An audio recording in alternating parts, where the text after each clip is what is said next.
Quando discipulado pelo meu pastor, eu o via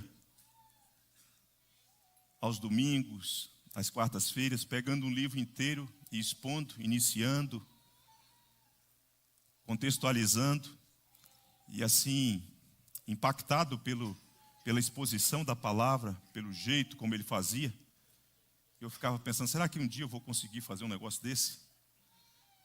Fui para o seminário, voltei, fui ordenado e pensei, é isso que eu quero fazer. Eu quero, de alguma forma, se não como ele, seguir esse estilo de pregação expositiva. Pegar o livro inteiro e ir expondo, ensinando a igreja. Mas quando a gente começa, pelo menos no meu caso, eu fico pensando, meu Deus, será que eu vou dar conta? Será que... E a gente inicia, e no meio do caminho o Senhor Deus, o Espírito de Deus, vai nos alimentando, vai iluminando o nosso entendimento, e mesmo naqueles textos mais densos, mais difíceis, a gente vai aprendendo e repartindo um pouquinho com a igreja, para que a igreja também cresça na graça e no conhecimento do Senhor Jesus. Hoje nós vamos terminar a exposição de Hebreus. E que epístola, né, irmãos? Hein, minhas irmãs, que conteúdo, né? Começamos o ano passado sem o constrangimento de fazer pausa aqui e ali e acolá. E hoje, com a graça de Deus, nós vamos terminar a exposição dessa epístola, capítulo 13, 18 até o versículo de número 25. Diz assim o texto, com a sua Bíblia aberta mesmo, assentado como vocês estão. Diz assim: orai por nós, pois estamos persuadidos de termos boa consciência, desejando em todas as coisas viver condignamente. Rogo-vos com muito empenho que assim façais, a fim de que eu vos seja restituído mais depressa. Ora, o Deus da paz, que tornou a trazer dentre os mortos a Jesus, nosso Senhor, o grande pastor das ovelhas, pelo sangue da eterna aliança, vos aperfeiçoe em todo o bem, para cumprirdes a sua vontade, operando em vós o que é agradável diante dele, por Jesus Cristo, a quem seja a glória para todos sempre. Amém. Rogo-vos ainda, irmãos, que suporteis a presente palavra de exortação, tanto mais quanto vos escrevi resumidamente. Notifico-vos que o irmão Timóteo foi posto em liberdade. Com ele, caso venha logo, vos verei. Saudai todos os vossos guias, bem como todos os santos, os da Itália, vos saúdam. A graça seja com todos vós. Amém. Senhor Deus bendito, uma vez mais imploramos o teu favor, nesse tempo de adoração, de louvor, quando agora nós nos quedamos para ouvi-lo. Fale conosco, que o texto santo, poderoso, que foi soprado pelo teu Espírito, alcance cada um de nós nessa manhã, trazendo vigor, instrução e revigoramento para a nossa alma e para o nosso coração. Que o Senhor Jesus, aquele que foi ressuscitado dentre os mortos, seja glorificado nessa manhã. E que o Espírito da verdade opere em nós de uma maneira extraordinária. A nossa oração em o nome do Senhor Jesus. Antes de terminar a mensagem, o escritor aos Hebreus, então, precisa trazer algumas informações, alguns conselhos para a vida da igreja. E os estudiosos, irmãos e minhas irmãs, eles dizem que esta epístola é um sermão na forma de epístola. Segundo os estudiosos, você precisa entender o seguinte, que é um sermão, e não que ele pegasse o texto e ficasse explicando. Ele lia, a carta era lida, porque as pessoas estavam muito perto daquilo que elas estavam ouvindo, então ela sabia. Diferente de nós hoje, nós precisamos pegar o texto, tem uma distância, né, cultural, de tempo, de história, e a gente então precisa pegar o texto, ler e explicar para ver se a gente consegue entender o que significou e o que significa agora. Mas ele diz que esse sermão foi um sermão resumido, né? os estudiosos dizem que levava mais ou menos 1 hora lendo ali a carta. E ele, quando está terminando, fala assim: olha, vos escrevi resumidamente. É um sermão curto, né? Podia ter falado mais coisas para vocês, mas isso basta, isso chega, né? É a primeira vez que ele dá um tom mais pessoal. Ele vem ensinando doutrina, apontando, destacando a superioridade do Senhor Jesus. Ele é grandioso, ele é exclusivo, ele é maior do que os profetas, ele é maior do que Moisés, ele é maior do que Arão, ele é maior do que os sacrifícios que foram oferecidos. Tudo aquilo é sombra e apontava para ele. Mas agora ele tem um tom mais pessoal, mais particular, embora incentivando a igreja a praticar algumas coisas. E ele vai trazer uma variedade de tópicos que apontam sobre a prática cristã, nesse capítulo 13. E o que é que nós podemos aprender com essas práticas? Primeira coisa, o autor faz um pedido de oração à igreja. O versículo 18 e 19, ele diz assim: orai por nós, pois estamos persuadidos de termos boa consciência, desejando em todas as coisas viver condignamente. Rogo-vos com muito empenho que assim façais, a fim de que eu vos seja restituído mais depressa. Então veja que ele está dando um tom pessoal e fazendo um pedido à igreja: orai por nós. Quem é esse nós? Alguns estudiosos vão dizer, não, é o escritor, o autor da epístola, e também obreiros, cooperadores que estavam com ele, na região onde ele estava, distante da igreja, local onde esses irmãos se encontravam. Então alguns estudiosos vão dizer, o nós é ele e outras pessoas. Mas me parece que essa é só uma linguagem retórica que ele está utilizando para falar da pessoalidade, da necessidade que ele tem. Porque se você notar o versículo de número 19, ele diz assim: a fim de que eu vos seja restituído mais depressa. É provável que talvez tivesse pessoas, mas é provável que seja uma linguagem retórica e ele estivesse pensando nele mesmo. Agora, irmãos, olha só que coisas que a gente precisa atentar aqui. O que quis dizer e o que quer dizer, né? Um líder cristão, ele é alguém que ora pela igreja. O presbítero, regente, docente, conforme a nossa configuração eclesiástica e de governo de igreja, é alguém que precisa orar pela igreja, conhecer as necessidades da igreja, orar pelo crescimento da igreja, para que ela conheça o amor de Deus, sua profundidade, sua largura, sua altura, sua extensão. Os líderes precisam orar pela igreja, mas também o líder é alguém que precisa da oração da igreja. A gente precisa fazer esse movimento, desta pista de mão dupla. Enquanto pastores, líderes, nós temos o dever, o privilégio de orar pela igreja, pelas famílias da igreja, pelas nossas crianças, pelos nossos adolescentes, por moços e moças, pelos casais, pelos anciãos, por todos que pertencem à igreja. Mas a igreja também deve orar pelos seus líderes. Não fazê-lo é uma negligência. E o escritor, ele era um líder que apreciava a oração, a prática da oração. Ele sabia do valor da oração, ele conhecia o valor da oração. E por isso ele faz o pedido. Por isso ele faz o pedido. Ele é alguém que ora, ele é alguém que intercede pela igreja, mas ele é alguém que conhece o valor da oração e a necessidade que o líder tem da oração. Irmãos, nós precisamos entender uma coisa aqui nessa manhã. Porque às vezes a gente tem uma ideia muito distorcida de liderança.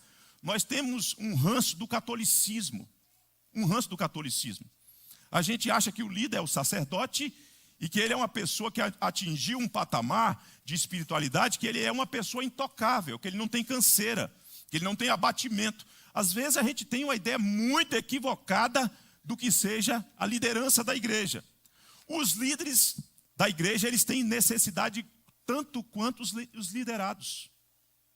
Você talvez, se nós abríssemos aqui nessa manhã e perguntássemos a alguns de vocês quais são as suas necessidades, e vocês talvez pontuassem diversas necessidades, das materiais, das emocionais, das morais, das espirituais, e talvez vocês voltassem para nós, os presbíteros todos aqui na frente, e vocês, quais são as necessidades de vocês? E talvez vocês ficassem espantados. Talvez vocês ficassem espantados, não sabia. não sabia que os pastores, que os presbíteros, que os diáconos da nossa igreja também padecem dessas coisas semelhantes a nós. É desse jeito. Os líderes também, irmãos, enfrentam noites mal dormidas, sabiam? Os líderes também têm insônia. Os líderes também são assaltados, às vezes, por ansiedades, por incertezas, por angústias, por medos, por essas coisas que, às vezes, perpassam e estão presentes na vida de vocês. Os líderes têm essas necessidades. Os líderes também se enfraquecem, sabiam? Os líderes também se enfraquecem, às vezes se sentem enfraquecidos, como que golpeados, como que a opressão das trevas, como que querendo espreitá-los contra a parede. Eles também ficam doentes. Sabia que os líderes também ficam doentes? Ficam doentes. Às vezes ficam febris, às vezes enfrentam situações difíceis. Vocês conhecem o reverendo Ronaldo Lidório? Oraram pelo reverendo Ronaldo Lidório, pastor presbiteriano, missionário? Ele não tem passado por um aperreio? E tantos outros? O que dizer, Tim Keller morreu recentemente, né? O teólogo americano que nós apreciamos. Os líderes também ficam doentes. Ficam doentes. Também enfrentam problemas financeiros, sabiam? Os líderes às vezes enfrentam problemas financeiros. Às vezes eles vão tocando as suas finanças, né? Administrando com prudência, com bom senso. Mas tem coisas que às vezes saem da normalidade do trilho e aí eles começam a enfrentar problema nas finanças. Porque, irmãos, pasmem, vocês sabiam que os filhos dos líderes também comem arroz e feijão e chã de dentro de frango? Eles são iguais aos seus filhos. Eles precisam de oração. Irmãos, a gente chega num texto como esse, a gente fica constrangido, porque a gente é pastor. Esses dias o reverendo Robson falou assim: pastor, eu fiquei imaginando o constrangimento do senhor nessa mesma epístola, nesse mesmo capítulo, quando a gente falou de liderança lá atrás. Mas que bom que a gente está fazendo uma pregação expositiva, então não tem que ter esse constrangimento. É a Bíblia que fala, né, Luciano? Você sabe o que é pregação? Disse J. Packer. Pregação é abrir o texto e deixar o texto falar. Às vezes você fica esperando novidade, umas coisas assim. Nessa manhã, talvez o pastor à noite, vai vir uma coisa aí nova. Não, eu estou abrindo o texto e deixando o texto falar. É o texto falando, é o texto nos instruindo nessa manhã. Os líderes também têm lutas na educação dos filhos. A gente experimenta os mesmos aperreios que vocês enfrentam na educação dos filhos. Tem filhos arredios lá na sua casa? Tem? Tem filhos que você fala mais de uma vez, precisa falar mais de uma vez, fala uma, no outro dia você está falando a mesma coisa? Lá na vida da casa dos líderes é a mesma coisa. De manhã para vir para a igreja, você precisa acordar e ir lá chamar o menino 2, 3 vezes? Acontece isso com vocês? Não, né? Menino está na hora, vão tomar banho. Marido, ajuda aqui, pelo amor de Deus. Cumpra o seu papel, me ajude. Lá em casa é a mesma coisa. Mesma coisa. A mesma coisa. Sabe por que acontece isso, irmãos? Porque os líderes são ovelhas que são levantados no meio das ovelhas para liderar outras ovelhas, mas nunca deixam de ser ovelhas. Vocês estão entendendo? Vou repetir, os líderes são ovelhas levantados no meio das ovelhas para liderar outras ovelhas, mas que nunca, jamais deixarão de ser ovelhas do bom e supremo pastor. Então nós somos um com vocês. Sabe o que muda? Responsabilidade. O que muda é responsabilidade. Mas não deixam de ser ovelhas necessitadas do pastoreio do bom pastor. Por isso também precisam de cuidados e precisam da oração da ovelha. A gente precisa de intercessões. Pelo ministério, pela saúde, a saúde da mente, a saúde do corpo, a saúde espiritual, a família. Nós precisamos que a igreja ore por nós. E esse homem de Deus está fazendo isso. Você sabe por que ele está fazendo isso? Porque ele ensinou diversas vezes, de modo abundante, que aquele antigo sistema do sacerdócio arônico acabou. Daqueles homens especiais que podiam ser contados nas mãos, não existe mais aquela configuração. O que então está no coração deste homem de Deus? A ideia que nós compreendemos, que é concebida da Bíblia, do sacerdócio universal.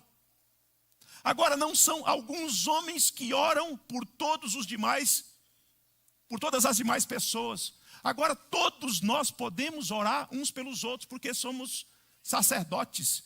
Estamos nos lombos do Senhor Jesus, e uma vez que nós estamos unidos ao Senhor Jesus, nós participamos do sacerdócio do Senhor Jesus e podemos, portanto, orar uns pelos outros. Olha que coisa magnífica. Isso está no coração desse pastor, deste homem. Por isso, ele compartilha sobre a sua necessidade. Ele é um homem que ora pela igreja, mas ele é um homem que está dizendo: eu preciso que vocês orem também por mim. E para fazer isso, o líder tem que ser humilde e sincero. Sabe por quê? Porque às vezes o líder, eu acho que o equívoco que existe na igreja contemporânea brasileira é que os líderes por muito tempo passaram a ideia para a igreja que eles eram homens, uma espécie de Superman, gospel, um X-Men, um Wolverine da ala cristã, que mesmo sendo esfaqueado, regenera-se rapidamente e está cheio de vigor novamente para correr e entrar nos embates. Só que isso é uma bobagem, isso é um engano, isso é uma falácia, isso não tem amparo bíblico, não tem amparo bíblico. A gente também chora, mas a gente pode falar com as pessoas que a gente está enfrentando choro, que a gente precisa de alguém para orar com a gente. Tem irmãs aqui na igreja, tem irmãos também, mas tem irmãs na igreja que falam assim: pastor, estou indo aí hoje na sala do senhor. E não estou indo porque estou com problema, estou indo orar pelo senhor. Que coisa magnífica. Não estou indo porque estou com problema. E quando tiver problema tem que vir para a gente orar também. Não é verdade? Mas pessoas que estão compreendendo o que está sendo posto, que os líderes também têm necessidade. E quando o líder sinaliza pela oração dizendo: igreja, ore por mim, ele está sinalizando que ele é humilde, ele está sinalizando que ele é um homem sincero. Ele é um homem sincero. E é por isso que ele está pedindo à igreja para orar com ele. Qual foi a última vez que você orou pela liderança da igreja? Não precisa levantar a mão nem responder. Qual foi a última vez que na sua oração você, sua família ou você sozinho falou: hoje eu vou orar pela nossa liderança, a liderança da IPG2? Né? Quantos aqui, membros da igreja, faz assim, membros da igreja, só os membros da igreja, aqueles que estão visitando não estão obrigados a fazê-lo, sabem o nome de cada presbítero da igreja, do cônjuge do presbítero, os filhos do presbítero? Aí eu fui demais, né? Aí foi demais. Não, aí foi demais. Não, aí eu peguei pesado. Vamos ficar só no marido da esposa. Para você, durante a semana, uma vez por semana, você orar: Senhor Deus, eu quero orar pelo presbítero Heitor, pela Cris. Eu não sei o que eles estão passando, o que eles estão precisando, mas eles são uma bênção na nossa vida. Senhor Deus, se a Cris não desse suporte para o Heitor, ele não teria como ser presbítero da nossa igreja. Se ela não tomasse a iniciativa à noite e falasse assim: marido, vai para a reunião do conselho, eu sei que você vai chegar 1h, você vai chegar, eu já vou estar dormindo, mas eu fico aqui com os meninos. Quantos aqui, eu quero orar pelo Expedito? Ô Senhor, o Expedito, está lá o Expedito, a Jane. Senhor Deus, aquele homem tem as suas funções, as suas vocações, ele está fazendo faculdade, agora ele é até avô, Senhor, eu não sei quais são as demandas, os medos. Ô Deus, cuida desse casal. Ô Deus, tem o Carlos, tem a Nanda, tem as crianças, como é que eles estão? Né? E as viagens que o Carlos faz? Como é que é para a Nanda ficar com os 2 meninos aí, quando ele está no campo missionário, visitando missionário? Senhor Deus, e o Neto com aquela meninada lá, 3 meninos, oh meu Deus do céu, como é que ele está lá com a Leilane? E o reverendo Fábio, Senhor, como é que é completar 50 anos? Como é que ele está? Ele está com medo, ou está feliz? Né? E Patrícia, como é que ela faz para suportar esse homem? Oh meu Deus, toma conta dele. E o reverendo Robson e a Andréia, né? E o Daniel e a Annelise, e o Everson e a Denise. Ô Senhor, como é que eles estão? Como é que eles estão fazendo? A filha do Everson entrou na faculdade, será que ele está enciumado porque ela é uma mocinha bonita? Será que ele tem medo? Ô Senhor. Gente, essas coisas. Esqueci algum presbítero? O Néder. E o Néder, como é que é? É o primeiro ano do presbiterato dele. Como é que ele está lá? Como é que ele está se saindo? Ô Senhor, como é que está sendo para ele dar aula? Tem medo, Néder? E a Aline? E se a gente avançar para os diáconos? Será que a gente saberia os nomes? E se avançarmos para os missionários que a gente tem parceria? Qual foi a última vez que você orou pela liderança? Esse homem está falando, gente, orem por mim. Gente, você sabe por que ele está fazendo isso? Ele apresenta ali duas situações. A primeira, ele apresenta um motivo, ele fala assim, que o que ele está fazendo é com boa consciência. E para ele viver de modo digno, condignamente. O que ele está fazendo? Ele está finalizando falando assim, gente, talvez esse sermão tenha sido tão duro e as pessoas não entenderam o que eu quis dizer. Eu quero mostrar para elas que há uma boa consciência. Eu não fiz isso porque eu sou mau, porque eu quis pegar pesado, porque eu quis ser duro. Você sabe aquele dia que a gente prega e o pessoal fala assim, nossa, o pastor hoje pegou pesado, né? Tem um menininho que vem aqui com a mãe dele visitando, aí ele me abraça e a mãe dele diz que ele fala assim, nossa, o pastor hoje estava bravo, né, mãe? Ainda bem que ele não se afastou de mim. Ele chega e me abraça, segura na minha perna e tal. Eu falo, bom, ele viu que eu estava bravo, mas ele pelo menos talvez está entendendo que também há uma dose de amor nessa mensagem, né? Ele está fazendo isso, irmãos. Eu fiz isso de boa consciência. Irmãos, tem um desejo no meu coração. Eu quero viver condignamente, eu quero viver de modo íntegro. Eu quero honrar o meu Senhor. Então, ore por mim, irmãos, ore por mim. Sabe por quê? O meu desejo é ser restituído o mais depressa possível. Eu quero estar com vocês. Alguns estudiosos acham que ele estava preso, mas me parece que na estrutura ele não estivesse preso. Me parece que ele está ausente por algum tempo, não sei qual tempo, e ele está num lugar e ele deseja voltar, mas as perseguições estão acontecendo. Como é que eu volto? Será que no meio do caminho eu vou ser apanhado? Será que eu vou ser preso? Será que eu vou ser trucidado? Irmãos, eu estou com tanto desejo de ser restituído, de estar no meio de vocês. Orem por mim. Orem por mim. Então, a primeira coisa que a gente aprende nesse texto é que o autor faz um pedido de oração à igreja. Segunda coisa que nós aprendemos, o autor faz uma oração pela igreja. Agora ele ora pela igreja. Versículo 20 e 21, ele diz assim, ora o Deus da paz que tornou a trazer dentre os mortos a Jesus, nosso Senhor, o grande pastor das ovelhas, pelo sangue da eterna aliança, vos aperfeiçoe em todo o bem, para cumprirdes a sua vontade, operando em vós o que é agradável diante dele, por Jesus Cristo, a quem seja a glória por todo sempre. Amém. Eu quero pedir que vocês orem por mim, mas eu também vou orar por vocês. O que nós vemos aqui nesse texto é uma bênção majestosa na oração desse homem de Deus, um desejo verbalizado pela oração. Você vê que no pedido desse homem há um fervor, um fervoroso apelo ao Senhor Deus em favor da igreja. E a gente vê, irmãos, nesse texto que uma boa doutrina, assim como uma boa teologia, além de ser percebida na literatura, precisa ser percebida na oração. Eu vou repetir. Uma boa teologia, um bom conhecimento doutrinário teológico, a gente vê na literatura. Às vezes você lê um livro e você fala, gente, isso aqui está num outro nível. A teologia é muito boa. Que coisa encantadora, que alimenta o intelecto, que norteia a conduta da gente. Boa teologia.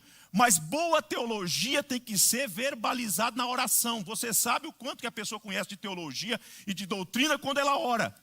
Se ela sabe quem é Deus o Pai, se ela sabe fazer distinção entre Deus o Pai, Deus o Filho, Deus o Espírito Santo, se ela consegue perceber que há unidade nas pessoas da Trindade, embora sejam pessoas distintas.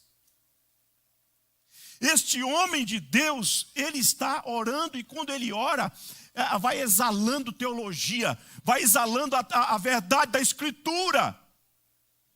Ele não fica falando do seu sentimento, do que ele acha. Ele quando ora, ele ora a Escritura. Ele ora sobre a verdade de quem Deus é. Ele ora sobre a verdade do que Deus fez em Cristo. Porque é isso que deixa a igreja feliz e edifica a igreja. Nossa oração é endereçada a Deus, mas enquanto nós oramos, as pessoas são edificadas. Um amigo meu, eu orava com ele, amigo mesmo chegado, né? E ele falou de um modo, de um tom jocoso. Ele falou assim comigo, sua oração é muito teológica. Mas ele não estava fazendo um elogio, não, né? Ele estava me criticando. Eu falei, fulano, existe o seguinte: existe teologia ruim e teologia boa. E você vai estar sempre orando sobre teologia, sobre doutrina. Talvez ela seja pobre, e ela seja ruim, e ela seja um problema, e as pessoas ficam até confusas. Irmãos, não tem nada mais para mim. Eu não estou dizendo que Deus não escuta, pelo amor de Deus. Mas estou falando a fim de te ajudar. Não tem nada que mais inquieta a minha alma quando eu me ajoelho para orar com alguém e ela começa a chamar Jesus de Pai. Jesus, meu Pai, o Senhor foi na cruz, derramou na cruz o seu sangue. Eu falo, meu Deus, me dá uma aflição, me dá vontade de parar. Para, vamos refazer. Jesus não é o Pai. Jesus é o Filho. Quem derramou o sangue na cruz não foi o Pai, nem foi o Espírito, foi o Filho. Entende? Isso é teologia. Isso são as bases elementares. Mas pastor, isso uma pessoa equivoca-se e troca as pessoas. Deus escuta? Eu penso que Deus escuta. Mas é tão bom quando a coisa está correta, né? A ortodoxia. Porque mostra o quanto nós assimilamos. É isso que esse homem de Deus está fazendo. É assim que esse homem de Deus começa. Ele começa considerando quem é Deus, o que Deus fez e quem é a pessoa do Filho que está envolvida na redenção, irmãos. Ele ora e ele usa um título específico, ele diz, ora, o Deus da paz. Como é bom dizer para a igreja que está enfrentando crise, que está enfrentando lutas, que está enfrentando perseguição, que está enfrentando situações difíceis, dizer o Deus da paz. Para dizer que a paz da qual nós precisamos não está restringida a situações, circunstâncias, não diz respeito àquilo que você tem, diz respeito a Ele. Ele é o Deus da paz. O Deus da paz. É assim que ele invoca o Senhor Deus, é assim que ele diz para a igreja, eu estou orando por vocês. A quem eu estou orando? O Deus da paz. O Deus da paz. O Deus que nos reconciliou consigo mesmo. Nós estávamos em inimizade com Ele, e Ele, pelo instrumento da cruz, nos reconciliou com Ele. E nós fomos justificados. Nós agora somos amigos do Deus da paz. O Deus da paz que nos reconciliou consigo é o Deus da paz que nos concede paz nas circunstâncias. Ora, o Deus da paz. A Bíblia fala sobre a nossa paz com Deus e a Bíblia fala da paz de Deus que Ele nos concede para a gente enfrentar situações. A minha paz vos dou, disse o Senhor Jesus, não vos la dou como o mundo dá. E a paz de Deus que excede todo entendimento, guardará o seu coração e a sua mente em Cristo Jesus, para que a ansiedade fique do lado de fora. Ele é o Deus da paz, Ele é o Deus que concede paz. Ele está orando e fazendo, evocando o título de quem Deus é. Maravilhoso. IPG2, que o Deus da paz seja propício a nós. Depois de usar o título, ele faz menção do poder do Deus da paz. O poder do Deus da paz. Ele diz assim, o Deus da paz que tornou a trazer dentre os mortos a Jesus. Jesus morreu na cruz. Jesus foi crucificado na cruz. Jesus experimentou o castigo que nos traz a paz. Ele experimentou tudo aquilo. Ele sangrou, ele gritou. E ele morreu e foi sepultado. Mas de repente ele diz, o Deus a quem eu estou orando por vocês é o Deus que trouxe Jesus dentre os mortos. No terceiro dia, as amarras da morte não puderam aprisionar o Senhor Jesus, porque Deus o Pai, por meio de quem todas as coisas vieram à existência, Ele recobrou seu Filho dentre os mortos. Quando nós oramos pela igreja, e quando a igreja ora, a gente precisa ter a compreensão de quem ou a quem nós estamos invocando. Qual é a extensão do seu poder? Ele é poderoso para fazer infinitamente mais do que tudo quanto pedimos ou pensamos, segundo o seu poder que opera em nós. Ele criou todas as coisas do nada. Ele recobra os homens dentre os mortos. Ele é o Deus a quem nós invocamos, que governa todas as coisas. Estávamos mortos. estávamos numa condição de inimizade contra Deus, e para Deus resolver essa situação, Ele entregou o seu filho morre por nós, seu filho no madeiro leva as nossas culpas, os nossos pecados, nossas injustiças, tudo. E de repente, para Deus sinalizar que Ele aceitou o que o filho fez, Ele recobra o filho dentre os mortos. Eu recebi, eu aceitei, e tudo está resolvido. Tudo está resolvido.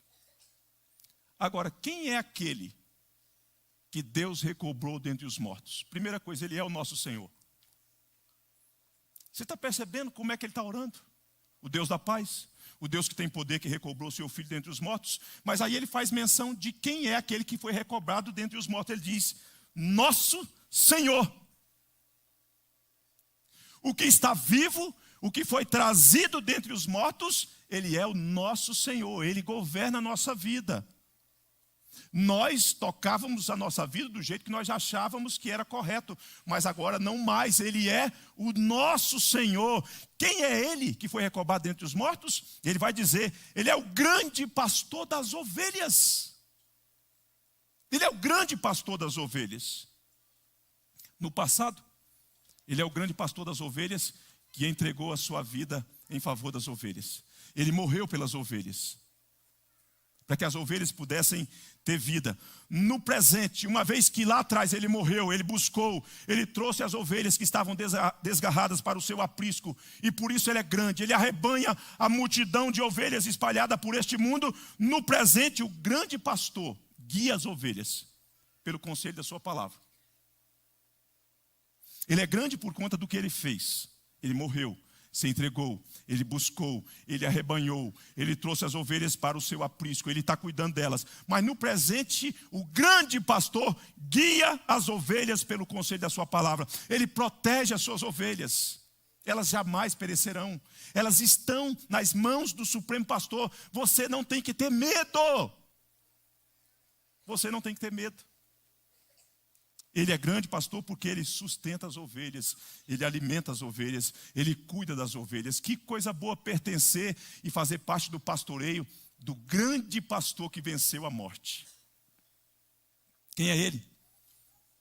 Ele é o grande pastor que engloba os ofícios de profeta, de sacerdote, de rei. Como profeta, ele guia a igreja, fornecendo conselho pela igreja, falando para a igreja, alertando a igreja, animando a igreja, encorajando a igreja. Como sacerdote, ele intercede pela igreja. Ele é o grande pastor. E como rei, ele está governando. E nós já governamos com ele, porque nós estamos assentados nas regiões celestiais em Cristo Jesus. Quem é ele? Ele é aquele por meio de quem Deus firmou conosco uma aliança eterna, porque o sangue da eterna aliança foi derramado. E agora não há mais condenação para aqueles que estão em Cristo Jesus. Pastor, essa oração, o que é isso? É a oração. Sobre quem e para quem ele está orando. Quem é ele? Quem é ele que foi recobrado? É aquele a quem, pela oração, deve brotar do nosso coração uma doxologia. A Ele a honra, glória. Amém. Porque na oração tem que ter doxologia. Tem que ter adoração. A gente não pode ficar como um menininho da propaganda do Danoninho. Me dá, Danoninho, Danoninho. Para com isso, criançazinha teimosa. Tem que tributar a glória devida ao Senhor. Senhor, Tu és grande, nós Te adoramos em Jesus. Porque é por meio de Jesus que a gente adora. Ele pede oração pela igreja, ou pede oração à igreja, ora pela igreja, suplica a igreja, mas de repente você vai perceber nessa oração também, que ele está orando para que Deus aperfeiçoe a igreja, para que aperfeiçoe a igreja. Você vai notar que na oração dele, ele faz o bom casamento entre a soberania de Deus e responsabilidade. Vocês precisam obedecer à vontade de Deus. Eu estou orando para que vocês obedeçam à vontade de Deus. Mas, sabe de uma coisa? Eu estou orando para que Deus seja gracioso. Para que a obediência de vocês seja resultado do que Deus fará em vocês, porque de outro modo vocês não terão condição de fazer a vontade de Deus. Por isso, no versículo 21, ele diz: para que ele vos aperfeiçoe em todo o bem, operando em vós o que é agradável diante dele, por Jesus Cristo, a quem seja a glória para todos sempre. Amém. Responsabilidade e graciosidade. Vocês têm responsabilidade, mas sabe de uma coisa? Se Deus não for gracioso para com vocês, vocês não terão condição de fazer o que vocês têm que fazer. Irmãos, é Deus. Quando você finalmente fizer alguma coisa que esteja afinado com a palavra de Deus, você não tem por que se gloriar, sabe por quê? Porque foi Deus quem o habilitou e o aperfeiçoou para que você tivesse condição de fazer o que você fez. Você não é batuta, você não é bom o suficiente para fazer, não. Aquele que começou boa obra em vós há de completá-la até o dia de Cristo Jesus. Até a nossa obediência é resultado da graça de Deus. Há responsabilidade sim, há deveres sim. Mas quando a gente efetivamente faz o que tem de fazer, nós fizemos porque Ele fez isso para que a gente tivesse condição de fazer todo o bem. Então na oração dele, ele também está prevenindo as pessoas para que elas não tenham o ranço da jactância, da prepotência, do resquício, da vaidade de achar: eu fiz, está vendo aí Deus? Eu fiz, você ouviu? Não. Eu estou rogando para que Deus conceda a vocês essa condição, para que vocês consigam fazer o que tem de fazer. Olha só o que um estudioso disse sobre isso. Na verdade, esse termo aqui, o termo vos aperfeiçoe, nessa epístola você deve se lembrar que já várias vezes lá atrás apareceu a palavra aperfeiçoe, que é teleios. Aqui não é teleios. Aqui ele está usando um outro conceito. E um estudioso traz um conceito muito importante, uma interpretação do conceito que é diferente dos outros. Ele vai dizer o seguinte: na verdade, o termo utilizado aqui é um termo médico, que implica a recolocação de uma junta após o deslocamento. Então ele está falando assim: olha, que aquelas coisas que estavam fora do lugar, que Deus ajuste isso, coloque a coisa no devido lugar. Por quê, irmãos? Porque o pecado desajustou essas coisas, mexeu com essas ligaduras que estavam em pleno funcionamento. Agora, na graça de Deus, na santificação, Ele vai fazendo e colocando as coisas no devido lugar, para que a gente tenha condição de fazer o bem. Porque, de outro modo, nós não teríamos condição de fazer isso. Trata-se, portanto, de uma capacitação espiritual. Eu estou orando para que Deus capacite vocês, para que vocês tenham condição de fazer a vontade de Deus, para que a vontade de Deus seja algo agradável na prática de vocês, para que a santificação seja completa, para que não haja lacuna, hiato, vácuo. É isso que ele está orando. Uma oração sobre provisão espiritual para que os crentes consigam. Oração. Eu estou orando por vocês. Eu pedi vocês para orarem por mim, mas eu estou empenhado na oração para que vocês também sejam agraciados por Deus. Em terceiro lugar, o que nós aprendemos aqui? Um pedido pastoral amável. Rogo-vos ainda, irmãos, que suporteis a presente palavra de exortação, tanto mais quanto vos escrevi resumidamente. Eu quero fazer um pedido amável a vocês, de um coração de pastor. Talvez vocês tenham achado que eu tenha pegado duro, pesado. Talvez vocês tenham achado que o discurso... Mas eu falei isso para o bem de vocês. Eu falei isso porque eu amo vocês. Eu não quero que ninguém se perca. Eu não quero que ninguém se apostate da fé. O conteúdo da epístola, ele visa fortalecer a igreja. O que eu falei com vocês, eu falei para fortalecer vocês, eu falei para encorajar vocês, para que vocês não sejam desmotivados, para que vocês não voltem à antiga religião, porque ela já não tem mais valor. Eu estou falando isso com vocês para alertar vocês sobre o perigo de vocês se apartarem dos caminhos de Deus. Então, meus irmãos, aqui vai um pedido de um pastor: acolham. Acolha essa pastoral. Acolha de bom grado. Sabe por quê, irmãos? Porque às vezes, se a imaturidade presente na vida de alguns, dependendo do sermão, ela fica desmotivada. Você viu hoje o pastor, como é que ele falou? Ele estava falando comigo. Olha lá como é que ele falou. Ele falou hoje, ele estava falando do meu casamento. Ele estava miserável, hein? Ele foi lá, eu fui conversar com ele. Ele estava falando do meu casamento. Que isso, larga de bobagem. Nós estamos falando para o rebanho de Cristo.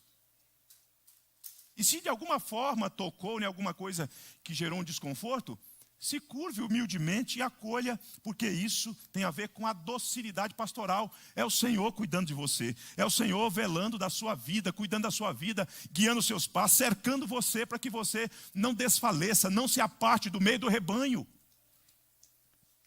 Quarto, uma boa notícia compartilhada. Tem que compartilhar também boa notícia. Notifico-vos que o irmão Timóteo foi posto em liberdade. Com ele, caso venha logo, vos verei. Irmãos, deixa eu tomar água aqui para ter coragem para falar.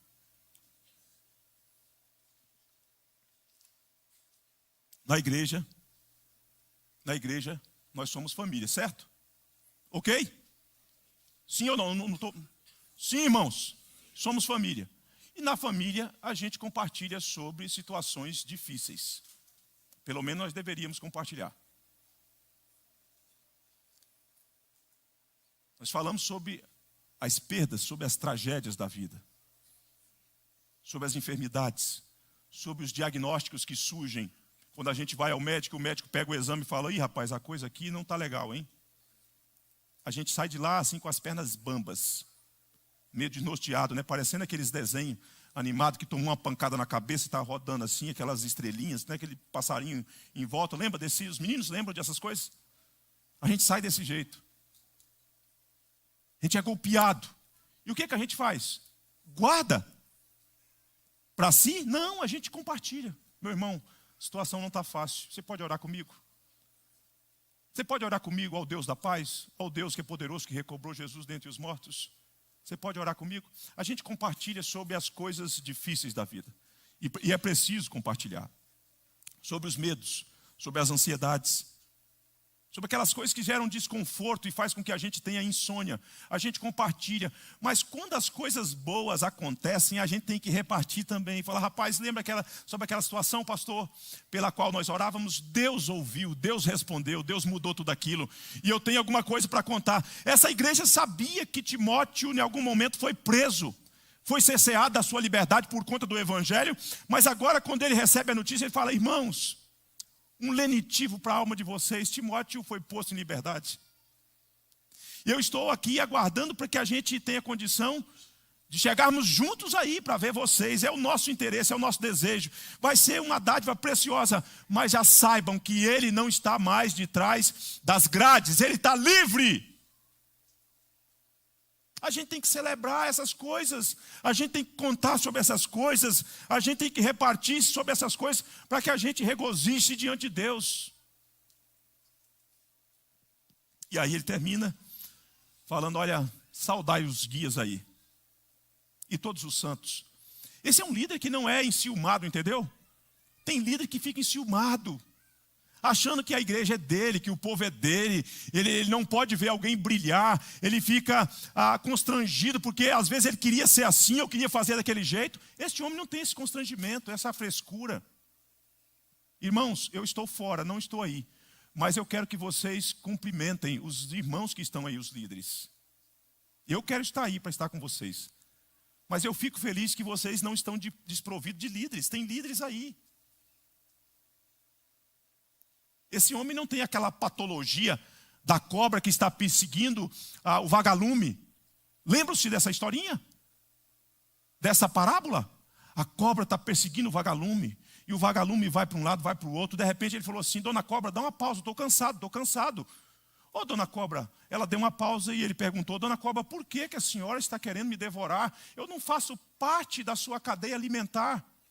E a cobra falou assim: eu não posso ver sua luz brilhar. Eu não posso ver sua luz brilhar. O que é isso?